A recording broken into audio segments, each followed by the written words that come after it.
Dice así la palabra del Señor. El nacimiento de Jesucristo fue así. Estando desposada María, su madre, con José, antes que se juntase, se halló que había concebido del Espíritu Santo. José, su marido, como era justo y no quería infamarla, quiso dejarla secretamente. Y pensando él en esto, he aquí un ángel del Señor le apareció en sueños y le dijo: José, hijo de David, no temas recibir a María tu mujer, porque lo que en ella es engendrado del Espíritu Santo es. Y darás a luz un hijo y llamarás su nombre Jesús, porque él salvará a su pueblo de sus pecados. Todo esto aconteció para que se cumpliese lo dicho por el Señor por medio del profeta cuando dijo: He aquí una virgen concebirá y dará a luz un hijo y llamará su nombre Emmanuel, que traducido es Dios con nosotros. Y despertando José del sueño, hizo como el ángel del Señor le había mandado y recibió a su mujer. Pero no la conoció hasta que dio a luz a su hijo primogénito y le puso por nombre Jesús. Pueden tomar sus lugares. La mejor decisión de mi vida es que jamás tendría un hijo con padre. Estas son las palabras de una mujer alienada a este feminismo radical de tercera ola que está inundando nuestra sociedad y donde la figura de los hombres está siendo estigmatizada al considerar que todo lo malo que le pasa a las mujeres es porque los hombres somos abusadores en potencia. Según el feminismo de tercera ola, esa es nuestra naturaleza. Nacemos para ejercer dominio y control sobre las mujeres solo por el hecho de ser mujeres.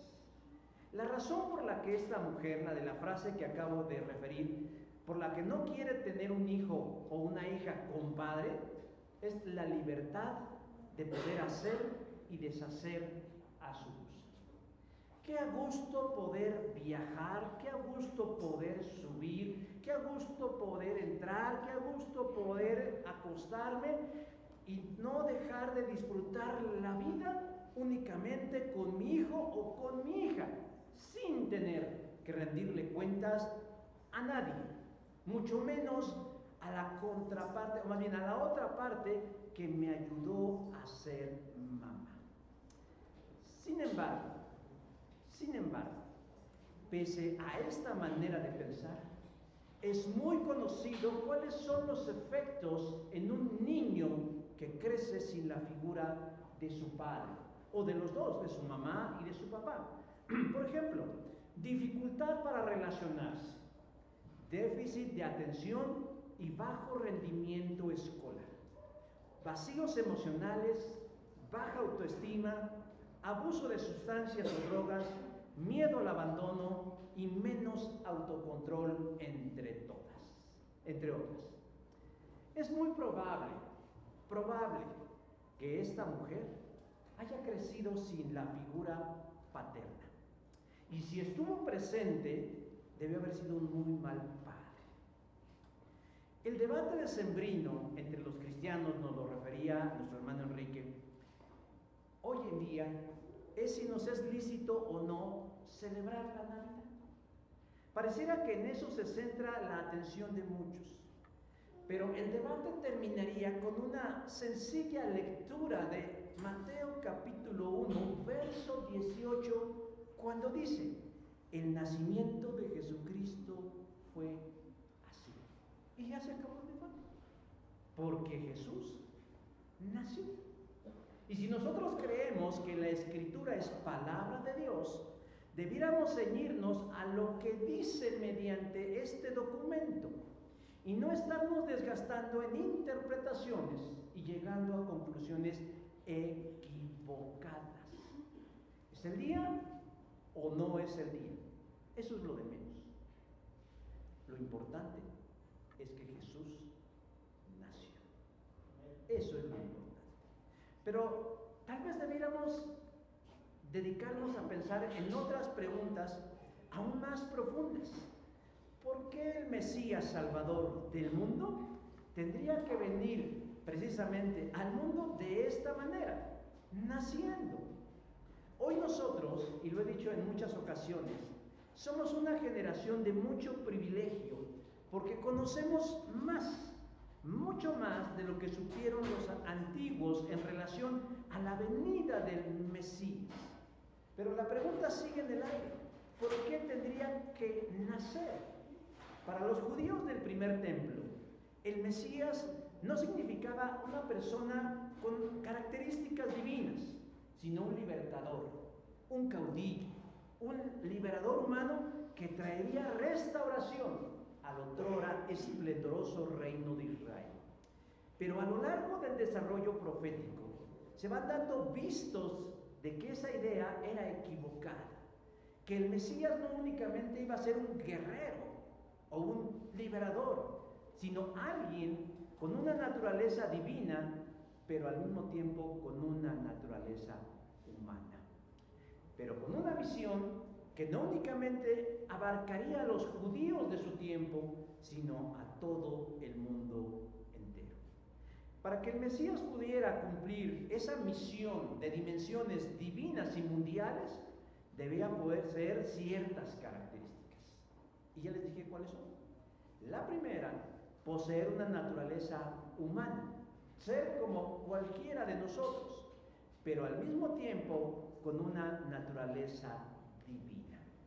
¿Cómo le haría el Mesías para obtener ambas naturalezas? Bueno, la divina obviamente le vendría de parte de Dios. ¿Y la humana? Pues ¿de dónde? De su madre. Pero la pregunta que nos surge ahora es: ¿no se le pudo haber ocurrido a Dios una forma menos intrincada para nuestra salvación que todo este teje y maneje de unir dos naturalezas y nacer a través de una mujer? ¿No era simplemente más sencillo tronar o chasquear los dedos y hacernos salvos? No. El Mesías debía ser así. En carne, porque el pecado no era de Dios, sino del ser humano que es carne. Y por lo tanto, el hombre debía pagarlo. Pero para que surtiera efecto, debía ser un humano con una naturaleza perfecta, lo cual ninguno de nosotros posee. Y es ahí donde entra en juego la necesidad de un elemento divino.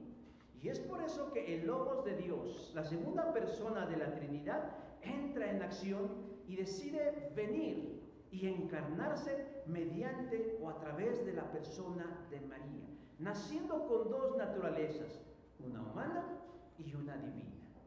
Y para que nos veamos muy fufurufos, como dicen los teólogos, a esto se le conoce como la unión hipostática. Es un misterio que escapa a la lógica, a lo convencional, pero no a la razón. En el Mesías coexistirían dos naturalezas, no mezcladas e indisolubles. Y así es como se le planteó a Dios. Pero ¿cómo iba a cristalizar todo esto que yo acabo de decirlos en lo tangible y en lo real? Eligiendo a las personas idóneas, para que a través de estas personas idóneas, Él no solo entrara en esta dimensión, sino que además tomara la humanidad que necesitaba y eligió a una mujer llamada María. Para muchos, María es únicamente un conducto por el que pasó Jesús, pero no es así. Jesús tomó en María la naturaleza humana y por eso a María, en los primeros concilios de la cristiandad, se le denominó que era la Theotokos, la paridora de Dios. Y por eso a María se le conoce como la madre del Dios hombre. La parte divina de Jesús, esa ya estaba, y se vaciaría en el vientre de esa mujer para que después de 9 meses y estar ahí, Él naciera. Esto es el milagro de la encarnación y el milagro de la natividad. Pero hace falta un elemento, porque pareciera que ya se acabó, pero hace falta un elemento importante. Dios no piensa como las feministas que escuchamos al principio, sino que Dios no puede prescindir de una figura paterna. Para concebirlo para venir no fue necesario, pero precisaba de un papá humano como salvaguarda de ese pequeño, para que junto con su madre, ese pequeño cumpliera la misión que él le había encargado.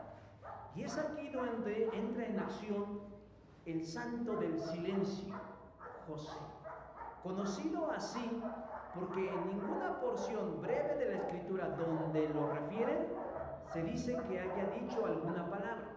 Y no porque fuera mudo, sino porque no era necesario que hablara, sino que sus acciones hablaban por él. Si de por sí el hecho de que una mujer virgen conciba misteriosamente resulta extravagante, resultaría escandaloso que para ella o su embarazo no existiera una figura masculina que le acompañara o que le respaldara en semejante aventura de fe. Tendría muchos conflictos de los que por sí tendría que enfrentar. Hermanos, yo quiero en esta hora que compartamos 3 elementos del carácter de José como el padre necesario para el milagro de la natividad. 3 aspectos que le hacen justicia y que reivindican no solo a José como un personaje en la historia, sino como el prototipo o el arquetipo de los padres en toda sociedad. Pero además nos habla de Dios como el Padre que todos necesitamos. Pero ¿cuáles son esas características de José para que fuera elegido junto con María para fungir como los padres del Mesías? En primer lugar, nos dice el texto que uno de los aspectos fundamentales del carácter de José es el amor que siente por María. Versículo 18 dice, estando desposada María, su madre, con José. Si de por sí sabemos muy poco acerca de María, de José sabemos menos que de María. Pero la verdad es que tenemos que interpretar esa poquísima información que tenemos, información fehaciente, para poder describir y descubrir un retrato adecuado de ellos. Es tan poca esa información que lamentablemente ha dado pauta a la especulación alrededor de estos 2 personajes tan importantes. Pero vamos a tratar de ceñirnos a esa pequeña información que nos da la Escritura y a la historia para comprender este rol maravilloso. María es elegida por Dios para ser el instrumento mediante el cual el Mesías vendría a esta tierra, pero también para que a través de ella tomara naturaleza humana. ¿Dónde dice eso? Lucas capítulo 1, verso 31. Solo que María no era soltera, en el estricto sentido de la palabra, sino que estaba comprometida en matrimonio con un hombre llamado José. Lucas 1:27 y el versículo 18 del capítulo 1 de Mateo.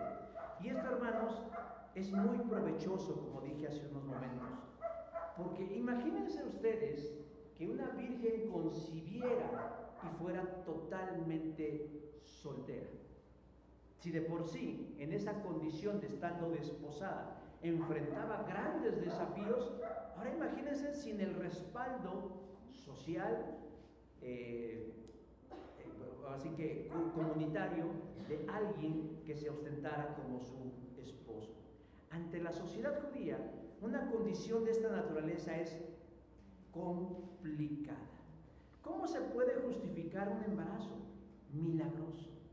Porque la concepción de Jesús fue algo milagroso. ¿Qué nos dice Lucas 1:35? Y el Espíritu Santo vendrá sobre ti, y el poder del Altísimo te cubrirá con sus sombras. Lucas 1:35.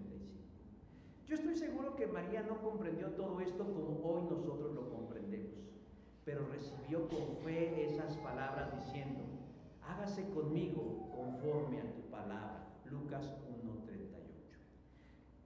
Por esa parte, ya todo estaba acordado.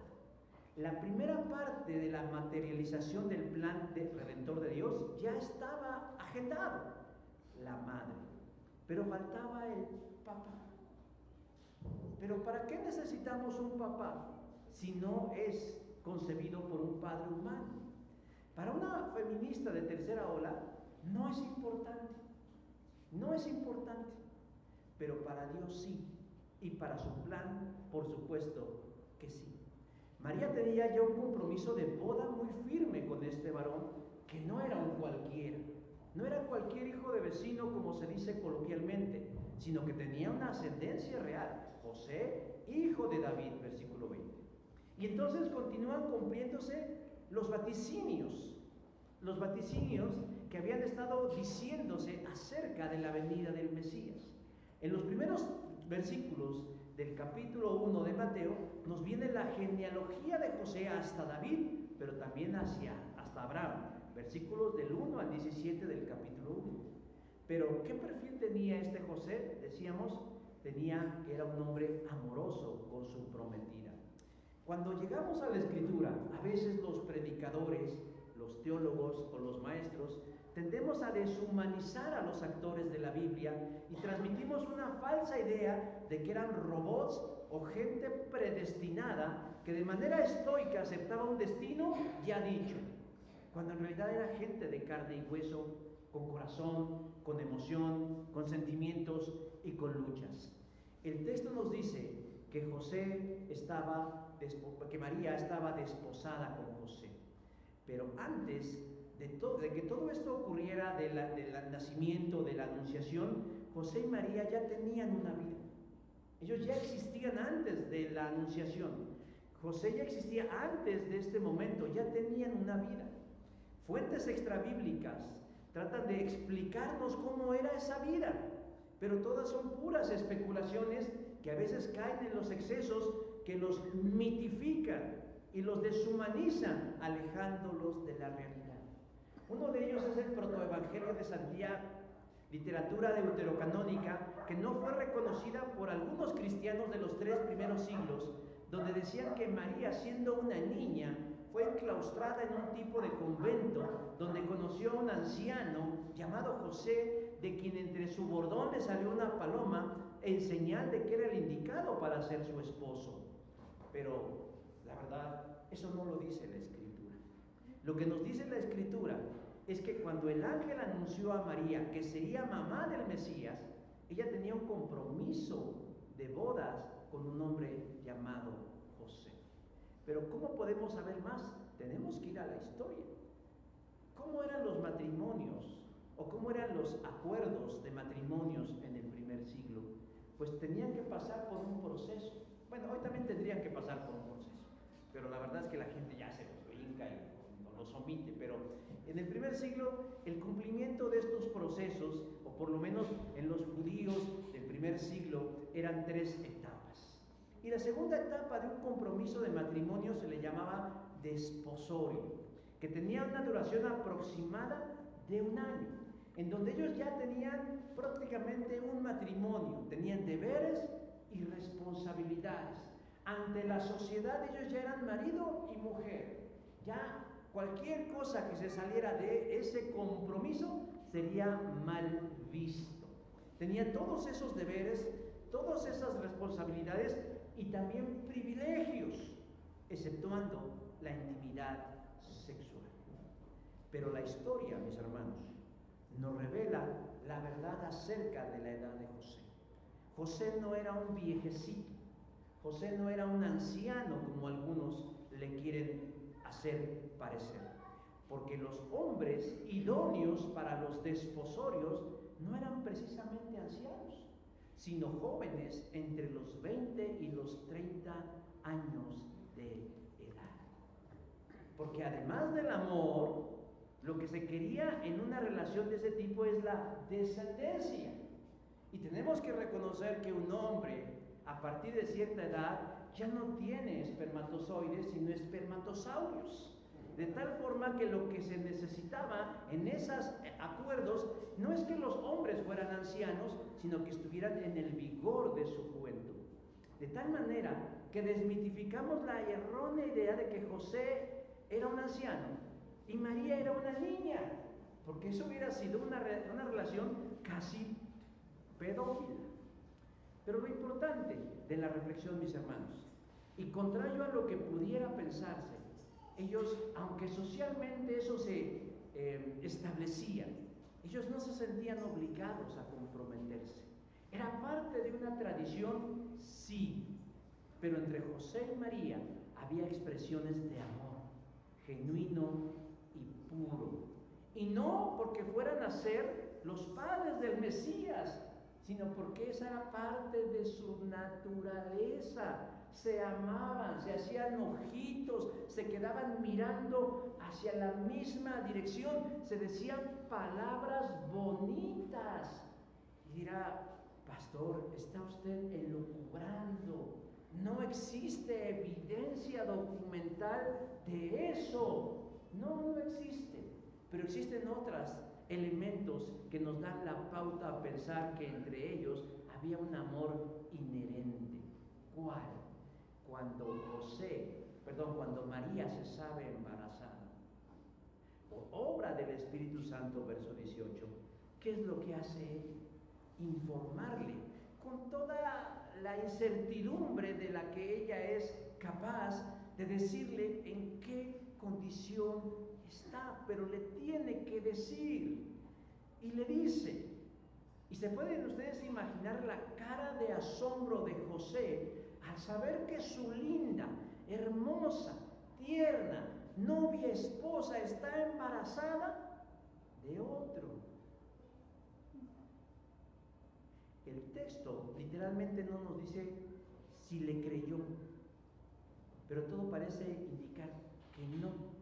Porque yo creo que cuando ella le dijo: pero no te enojes, yo te amo a ti. Pero yo creo que José no le creyó. Y creo que no le creyó porque si le hubiera creído, no había habido necesidad de que Dios le enviara un ángel para confirmarle que lo que ella decía era verdad. Versículo 20. Hubo esa necesidad. Muchas cosas pasan por la mente de José, pero una es clara. Pongámonos en el lugar de José. Me engañó con otro. Está embarazada. ¿Cuándo? ¿Con quién? ¿Por qué? No importa. Allí está el engaño. Estamos viendo las cosas desde la perspectiva de un hombre, de José. Allí están. Y en unos cuantos meses nacerá. Y es ahí, mis hermanos, cuando vemos el hecho de que José ama a María, cuando realmente él toma una decisión distinta de haber sido un matrimonio impuesto. De haber sido un matrimonio impuesto, diría: fiuf de la que me salvé. Otro va a cargar con el milagro. Otro se va a hacer responsable de esto. No, hombre, yo le puedo seguir haciendo la vida libre porque no es mío. Pero no. Esto, mis hermanos, nos deja ver lo que hay en el corazón de José. Porque en vez de pensar de esta manera de esto me cayó como anillo al dedo para deshacerme de ella, él lo ve como una oportunidad de manifestar su amor. Él decide dejarla. Él no está dispuesto a continuar con el proceso del matrimonio, pero no la va a dejar como una cualquiera, perdón la expresión. No la va a perjudicar, sino que nos dice el verso 19 de la Biblia de las Américas: no quiso denunciarla públicamente a María, sino que decidió separarse de ella en secreto. No se dejó llevar por un impulso, por las vísceras, sino por amor a ella. ¿Por qué digo que es una expresión de amor? Porque no quiso perjudicarla más. El hecho de que ella ya estuviera embarazada, a los ojos de una sociedad hiperconservadora, ya es un problema. Pero déjeme decir que en esa cultura, no solamente es de, bueno, otra más, no eres la primera ni la última, como se dice comúnmente. No, ahí hay una ley religiosa que pesa. Y él tenía todo el derecho de asir ante la autoridad y acusarla de infidelidad para que se aplicara la ley. ¿Qué ley? ¿Qué ley es esa? Dice que al ya no ser virgen, antes de la consumación del proceso del matrimonio, dice Deuteronomio 22:20, la sacarán a la puerta de la casa de su padre y la apedrearán los hombres de su ciudad para que muera. Deuteronomio 22:20. Ese era el destino de María. A los ojos de muchos, yo no sé cuántos casos habría, pero me imagino que debió haber algunos en donde muchos ejercieron esto. Pero en el caso de José no es así. Él desea en su corazón no denunciar. Toma la decisión, se muerde el labio inferior y dice no. ¿Por qué? Tiene todo el derecho de hacerlo. Lo engañó. No, porque la ama. Porque ella es el motivo de su amor. Porque a él le repapalotea el alma cada vez que la mira. Porque le ha contado cada pestaña de sus ojitos. Porque le conoce el arco de sus deditos. Porque sabe el candor del calor de sus manos. Porque le gusta el aroma de su cuello. Porque le encanta su compañía, su conversación. Y él no puede imaginarse que alguien que ame pueda verse en una situación de esa naturaleza. Usted que ama, porque quiero pensar que ama, ¿usted destruiría el objeto de su amor? ¿Lo destruiría? ¿Usted agarraría eso que ama y lo tiraría al suelo y lo pisaría y lo despedazaría y le diría a otros, ayúdame a destrozar esto porque ya no lo amo? Al menos yo creo que realmente no sea amor, pero él pensó de esa manera. No desea que el motivo de su amor, Eros, termine en esa condición. ¿Y qué dice? Prefiero el menor de los males. Prefiero que la sociedad sienta lástima y conmiseración de ella, verla como una mujer engañada, pero no como una mujer infiel. Hay un refrán mexicano que dice, acciones son amores y no besos y apapachones. ¿No? Lo que realmente significa este refrán es que el amor verdadero es aquel que va más allá de los sentimientos. Sí, amar es sentir, porque tampoco vamos a ser estoicos, no, es que yo amo, no, amar es sentir. Es que nos suden las manos, es que se nos eleve la presión arterial, es que realmente nos lloren los ojos, es que nos sintamos que se nos traba cuando vemos a alguien que nos mueve el tapete. Eso es una parte importante. Pero el amor no solo se circunscribe a las emociones o los sentimientos, sino que se manifiesta a través de las acciones en favor de aquel a quien amamos. Si el Mesías iba a venir a nacer en este mundo, ¿en qué clase de hogar tendría que venir a nacer? ¿En un lugar donde estuvieran dos personas con cara de choque porque las obligaron a casarse? ¿O un lugar donde las dos personas se prodigan amor la una a la otra? Porque es el ingrediente principal para que un niño crezca bien. Crezca bien. ¿Y qué mejor que ese ambiente en donde el padre sea tan amoroso que esté dispuesto a sacrificarse en aras de aquellos a quien ama? Es tan grande el amor que existe entre una pareja cuando es de a de veras,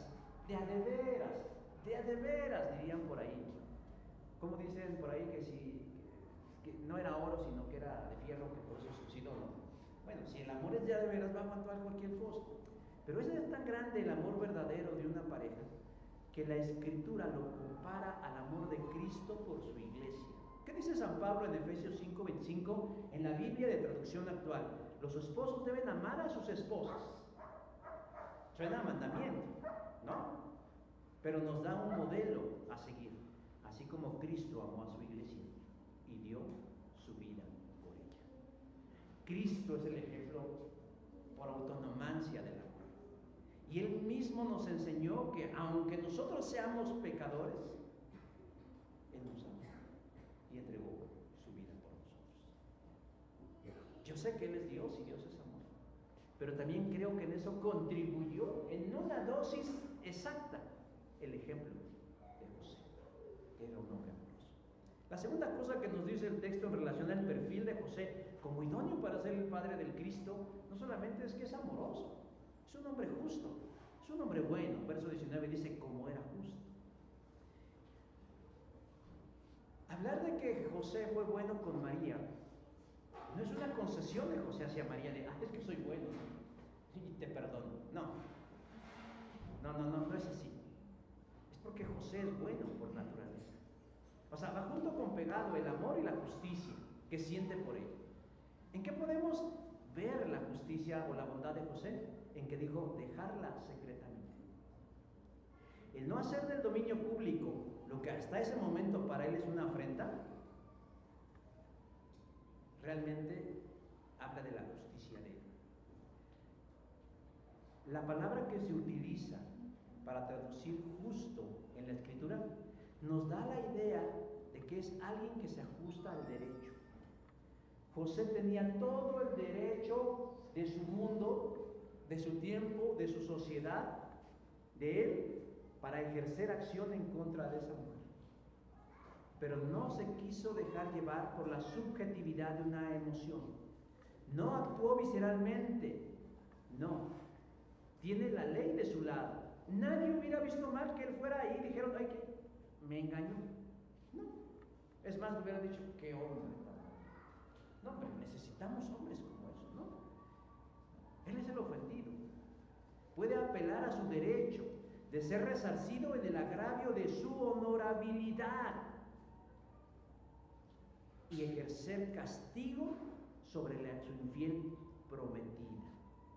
No obstante, la justicia no debemos verlo como castigo o como revancha, porque tiene su parte de bondad.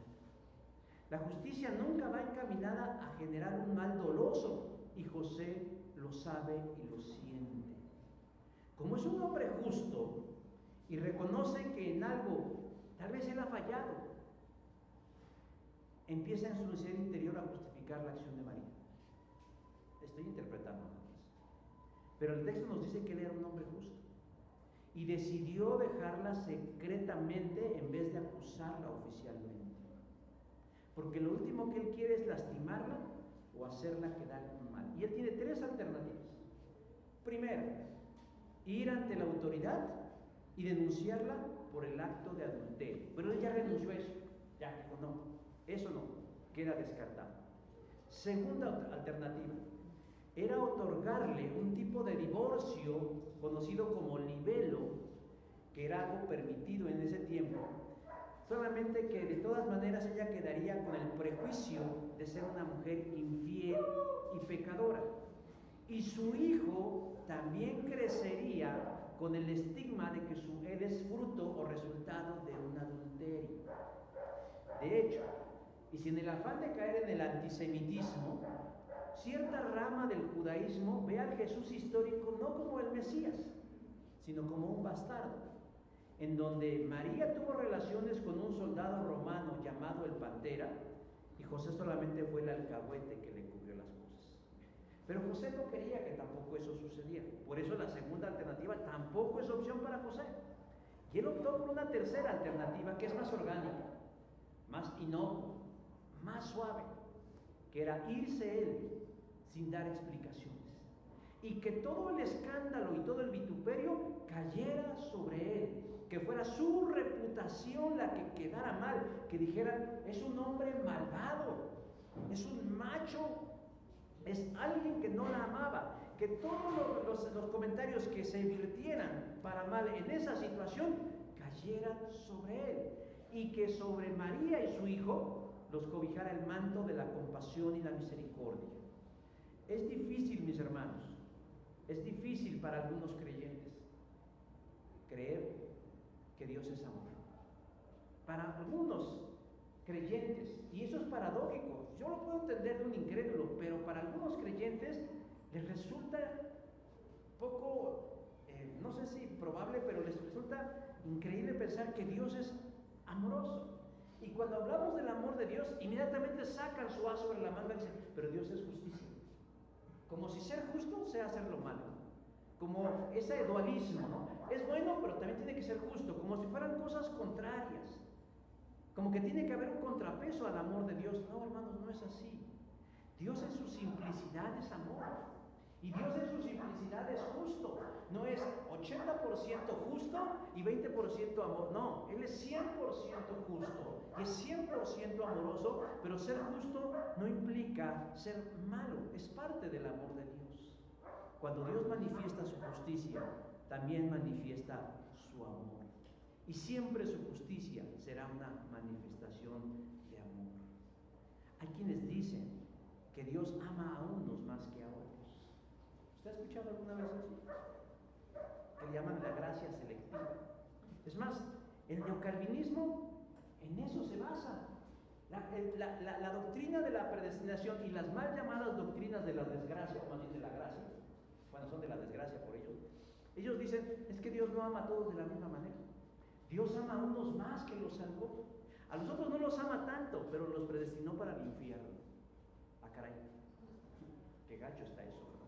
Pero no, Dios nos ama a todos de la misma forma, con la misma intensidad que dice Juan 3:16, porque de tal manera amó Dios a quien, al mundo, que ha dado a su Hijo unigénito, para que todo aquel que cree en Él no se pierda, mas tenga. ¿Y sabe cuánto nos ama el Señor? Que ha compartido con nosotros grandes y maravillosas bendiciones. Compartimos con Él su imagen y semejanza. Usted tiene dentro de sí un pedazo de Dios. Cuando usted se mire al espejo y diga, hoy amanecí del nada, con este ojo hinchado, con este barro en la nariz, con este hombro chueco, con esta pata torcida, no se menosprecie. Usted es criatura, imagen y semejanza de Dios. Estoy leyendo un libro que habla de la teología de San Agustín, que influyó a Juan Calvino y que a la vez ha permeado en muchas denominaciones y confesiones de fe, como el neocalvinismo, pero que tienen raíces maniqueas, neoplatónicas y gnósticas. Y parte de esos errores, mis hermanos, ¿saben cuál es? Que dicen que el ser humano, para empezar, hablan de un pecado original que los primeros cristianos no creían que existía. Y dicen que en ese pecado original el ser humano perdió toda su imagen y semejanza a Dios. De tal manera que al perder toda su imagen y semejanza de Dios, ha caído en un estado de depravación total, tan absoluta y tan grave que no puede encontrar a Dios. Eso dicen. Pero yo no le creo a San Agustín. Pero yo no le creo a Juan Calvino. Yo no le creo a John MacArthur, ni a Sujén Michelén, ni a Miguel Núñez, neocalvinistas. Yo le creo a la Escritura.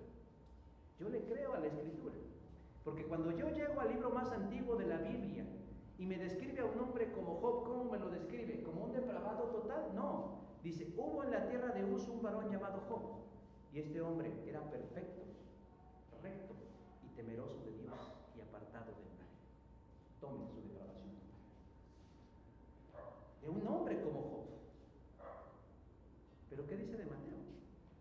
Perdón, ¿qué dice de José, Mateo? Que José era un hombre ¿qué? Justo. ¿Y en qué basó su justicia? En que prefirió que el mal cayera sobre él en lugar que cayera sobre él. Tercera cosa que nos enseña el perfil acerca de José como padre del Mesías, que es un hombre de piedad y de fe probada, versículo 24. Y despertando José del sueño, hizo como el ángel del Señor le había mandado. No sabemos a ciencia cierta si José le dijo a María qué decisión había tomado. No sabemos, no lo dice el texto.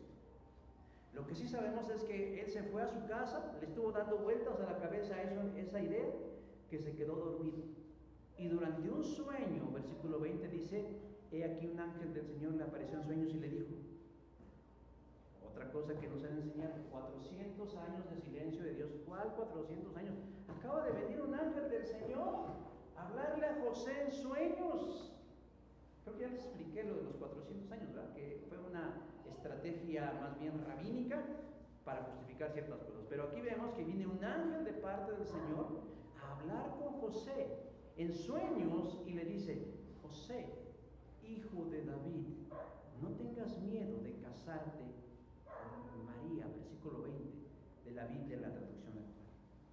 El mensaje es claro y contundente. Sigue en el proceso de tu matrimonio. Sigue en el proceso de tu matrimonio.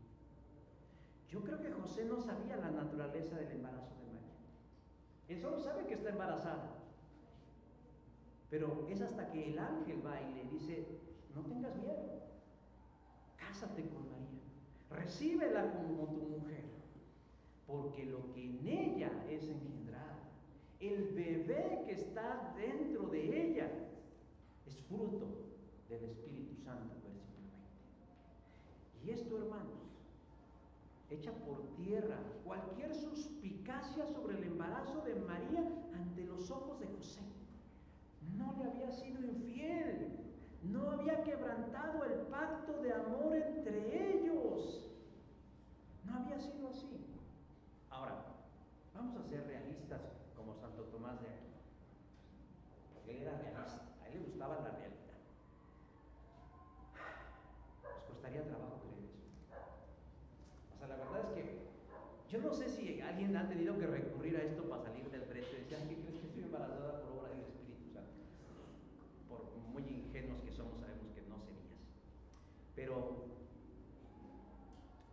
el hecho de que ya esté ahí un ángel, ya le da como un sentido a la revelación.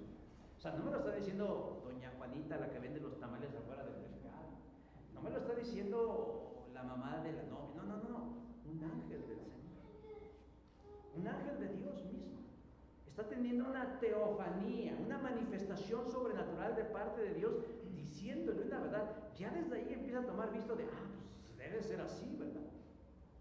Debe ser así. Pero el ángel mismo empieza a explicarle, verso 21. Y dará a luz un hijo, y llamará su nombre Jesús, porque él salvará al pueblo, a su pueblo de sus pecados. Caray. Un ángel y una gran noticia. No es cualquier niño. Él empieza a comprender no solo que su esposa no le ha sido infiel, sino que Dios mismo le ha mandado decir que su mujer será la madre del Mesías prometido, aquel que por décadas habían estado esperando, aquel que su pueblo había estado esperando, aquel que de alguna manera la humanidad de forma inconsciente estaba esperando, aquel que Dios dijo a la mujer de Adán que su descendencia golpearía con fuerza a la serpiente en su cabeza para derrotarla. Génesis 3:15. El mismo que Moisés profetizó que vendría un profeta como él. Deuteronomio 18:15. El mismo, como diría mi abuelo. El mismo. Y como el ángel es sola escritura, dicen, bueno, pues ahí te va pues la evidencia. Yo creo que era Bautista el ángel. Soy sola escritura, te doy la evidencia, para que se cumpla lo dicho por el Señor por medio del profeta cuando dijo, he aquí la Virgen concebirá y dará a luz un hijo y llamará su nombre Emmanuel, versículos 22 y 23. ¿Recuerdan la profecía? Isaías 7:14, que en su momento dijimos tuvo su cumplimiento inmediato cuando nació el hijo del mismo profeta. Y en ese momento el nacimiento de ese niño únicamente fue la señal del cumplimiento de la liberación de Acaz de sus enemigos. Pero esas palabras de Jeremías 7:14 tuvieron una proyección telescópica hacia el futuro al momento de José y María. Pero aquí Mateo, que es un exégeta, hace la interpretación del pasaje, porque dice que Emmanuel, ¿qué es? Dios con nosotros. Y entonces le dice a José, el Mesías no es un caudillo, no es un liberador social, es algo más. Él salvará a su pueblo del castigo que merecen sus pecados. No es regresarles el esplendor de un imperio pasado, no es derrocar a los romanos, no es quitarle a los reinos que vendrían sobre ellos en ese momento o en el futuro, no. Tenía una proyección más eterna, el perdón de los pecados. Pero además, que era Dios mismo encarnado, porque eso significa, Emmanuel, Dios con nosotros. Ahora, José no es un neófito, como tal vez lo podemos ser algunos de nosotros. Él es del linaje de David. Él conoce la historia y conoce su propia historia. Y seguramente él no pensó que él sería parte del cumplimiento de esas promesas. Él sabe que él no aportaría la semilla germinativa en María, pero entiende que casarse con María cumpliría un doble propósito. Primero, continuar con su personal historia de amor con ella, porque José tiene su corazón, sí, y a Dios le importa el corazón de quienes le sirven. Y segundo, y tal vez más importante, porque no tiene que ver con José y María, ser parte del plan redentor del mundo, ser el padre, ser el custodio de aquel niño por los años que le tocaría ser su guía. Lo ideal, mis hermanos, para el Mesías es que naciera en un hogar nuclear de forma convencional. Y José demuestra no solamente que es un hombre que ama a María, no solamente demuestra que es un hombre bueno o justo, sino demuestra que es un hombre de fe probado, porque oye al ángel, entiende lo que le dice el ángel y actúa en respuesta a lo que le dice el ángel. Dice, y despertando José del sueño, hizo como el ángel del Señor le había mandado y recibió a su mujer. Ese es el problema de muchos, que entendemos lo que Dios quiere. Es más, queremos que Dios nos hable, queremos que nos hable a través de la Escritura, queremos tener un sueño revelador, una visión en los cielos, queremos que se nos acerque una paloma con un rollito de papel y un mensaje personalizado, pero nada de eso funciona si no estamos dispuestos a hacer lo que el Señor nos está diciendo que hagamos. José no solamente sabía y escuchó lo que Dios le decía, sino que hizo como el ángel del Señor le había mandado y recibió a su mujer. José había tomado una decisión muy difícil, mis hermanos: abandonar a esa mujer con el paquete, cargar sobre él las consecuencias de ese acto, pero ahora él está tomando una decisión aún más difícil que esa. La primera es una decisión de la carne y cualquiera la hubiera tomado, pero tomar una decisión en el Espíritu, mis hermanos, ahí es cuando cuesta trabajo. ¿Por qué? Porque se necesita fe. Se necesita fe, creerle a Dios que lo que Él nos dice es lo mejor. ¿Qué hizo José? Continuó con su proceso de boda, se casó con María y el niño que venía en el vientre nació. Y no nació con la vergüenza, sino nació con la custodia, con el respaldo, con el cobijo y con la sabiduría y guía de José como su papá. María necesitaba un buen compañero para vivir esta aventura de fe, el respaldo de un hombre piadoso como José, que además la amaba y era bueno, y los dos son obedientes al Señor. Porque ¿qué nos dice el verso 25? Pues que obedecieron, no solo se casaron, sino que le pusieron por nombre Jesús. Y eso, hermanos, los hace las personas más idóneas para ser el hogar del Mesías. Para el progresismo, el enemigo a vencer es lo que representan José y María. Una mujer y un hombre que, pese a todo mal pronóstico, deciden, bajo la dirección y la asistencia divina, unirse en santo matrimonio y darle un hogar al Mesías de Dios y a sus demás hijos, porque tuvieron más hijos. ¿Lo dudan? Busque usted en su casa, un ratito, Mateo 13:55. Ahí viene el nombre de los hermanos de Jesús. Y uno de sus hermanos, pero también menciona a las hermanas de Jesús. Pero lo importante es que Dios, en su intrincado plan, por rescatarnos, dio a su Hijo. Pero no lo dio así. Lo colocó en un hogar con un Padre que, amén de darle su nombre, le dio amor, le dio guía hasta el final de sus días.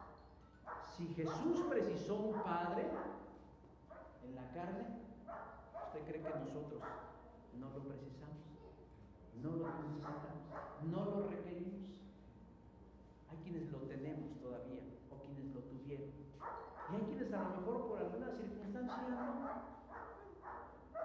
Dios puede ser nuestro Padre. Él puede ser esa guía. Él puede sanar cualquier hueco, vacío, dolor o tristeza. Darnos la fuerza, darnos la sabiduría, darnos la seguridad para ir hacia adelante en el cumplimiento de sus planes. Hermanos, en este periodo de Adviento debemos aprender el valor y el peso de un Padre como Dios, proyectado a través de la persona de José, quien es un modelo de ser el mejor padre para cualquier hijo. Amén. Vamos a ponernos de pie y vamos a tener una palabra de oración. Bondadoso Dios, damos gracias en esta hora porque nos permites, en la libertad que nos da tu Espíritu, de poder compartir la verdad de tu Evangelio. Queremos rogarte, poderoso Espíritu de Dios, que tú obres en cada vida y en cada corazón. Que lo que haga falta a cada uno de los que aquí estamos en relación, Señor, a tu palabra hoy expuesta, tú lo hagas una realidad y lo hagas manifiesto. Gracias, Señor Jesús, porque en este intrincado plan tú pensaste en todos los detalles. No solamente pensaste que la simiente de la mujer golpearía la cabeza de la serpiente y la derrotaría. No solamente pensaste en un lugar donde nacería como la aldea de Belén. No solo pensaste, Señor, en que sería un profeta tal vez como Moisés, o que había una estrella en el cielo que guiaría a unos magos, a unos sabios para adorarlos, o que hubieron ángeles, Señor, un coro de ángeles, Señor, elevando alabanzas majestuosas al Rey. Pensaste, Señor, en ese detalle tan hermoso que es el de la familia. Ese círculo tan cercano y tan importante en la vida de Jesús, de una mujer tan extraordinaria como María, que ya en otro momento hemos hablado de ella, pero hoy de José, Señor, ese varón que no tuvo la necesidad de alardear con discursos o palabrería, sino con sus acciones, con su ejemplo y con su modelo, porque tú, Señor, te proyectaste a través de él. Y en esta hora, Señor, yo te pido que en cada vida y en cada corazón, donde existe la ausencia de una figura como la de un padre, tú te hagas presente, tú te manifiestes, Señor. Tal vez porque ya ha partido de esta vida, o tal vez porque cobardemente decidió no estarlo, pero cualquiera que sea la circunstancia, Señor, que tú seas el Padre que a algunos les hace o nos hace falta en momentos de gran necesidad. Bendito seas, Dios, porque sabemos que piensas en todas las cosas, porque eres bueno, porque eres maravilloso, porque eres bondadoso, porque eres justo, porque eres el Padre que realmente necesitamos para nuestras vidas. Te bendecimos, te glorificamos y te exaltamos en el nombre de Jesús.